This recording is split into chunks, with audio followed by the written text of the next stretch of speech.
Dua menu makan bergizi gratis atau MBG menjadi penyebab keracunan massal yang dialami 213 orang di Kota Bogor, Jawa Barat, Senin, 12 Mei 2025. Berdasarkan hasil uji laboratorium sampel menu MBG, dua menu makanan dipastikan mengandung bakteri. Wali Kota Bogor Deddy Rahim mengatakan, bakteri yang terkandung dalam dua makanan itu bakteri E. coli dan Salmonella. Bakteri coli dan Salmonella ini didapat dari dua jenis makanan yang disajikan kepada siswa.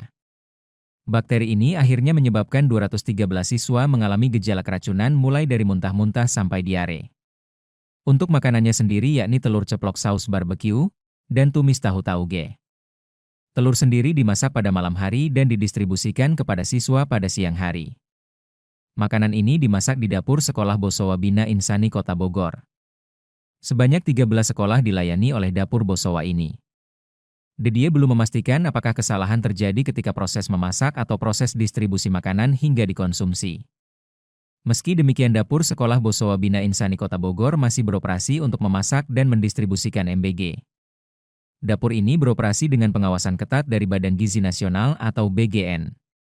Pemkot pun meminta agar pengelola dapur ini memerhatikan standar operasionalnya dengan baik agar kasus ini tidak terulang kembali. Sebagai bentuk tanggung jawab, Pemkot menanggung semua biaya pengobatan siswa yang keracunan. Deddy Rahim berharap ke depannya keracunan MBG tidak akan terjadi kembali di Kota Bogor.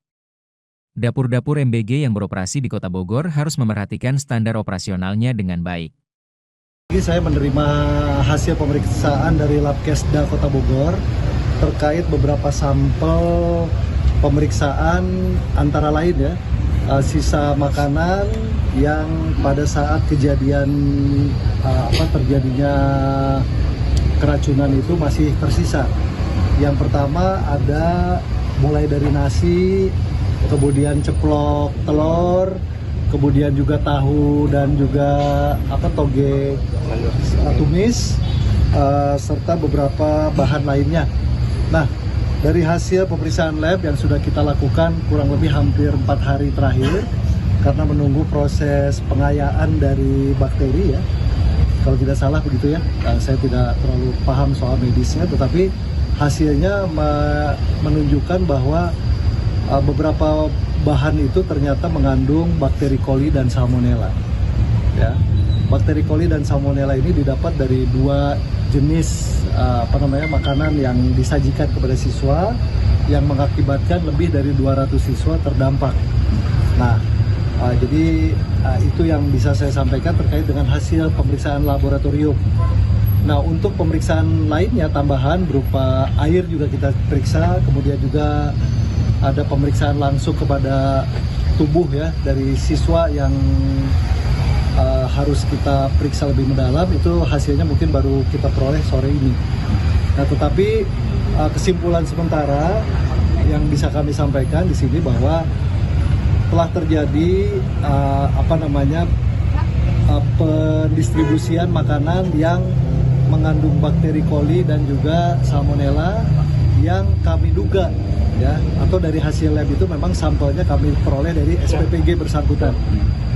Jadi untuk itu tentu pemerintah Kota Bogor, di mana siswa-siswi ini kan berada di bawah pengampuan dari pemerintah Kota Bogor, tentu meminta ya ke depan peristiwa seperti ini, kejadian seperti ini tidak terjadi.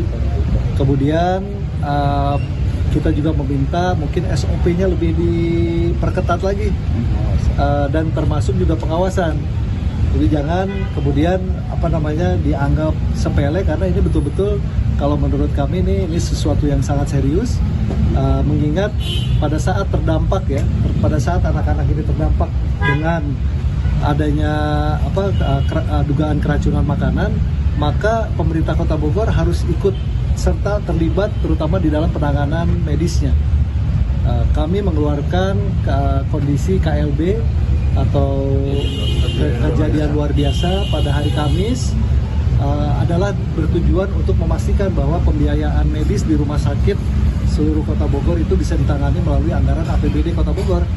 Jadi dari sumber anggaran biaya tidak terduga.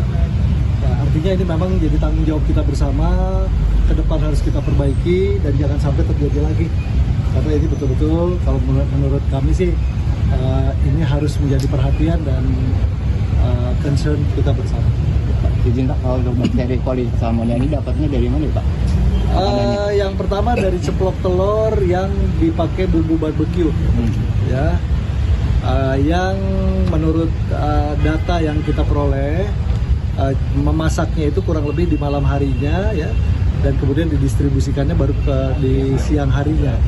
Jadi mungkin ini ada masalah SOP, bisa juga mungkin kami kan tidak terlalu detail sampai ke siapa distributornya, bagaimana kondisi telurnya dan sebagainya. Tetapi intinya bakteri ini datang dari ceplok telur yang dikasih bumbu barbeque.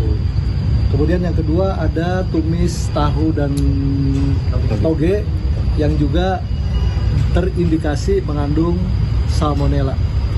Ya, jadi ada 2 salmonella dan bakteri coli ini kita peroleh dari 2 jenis makanan yang kita periksa. Jangan lupa subscribe ya.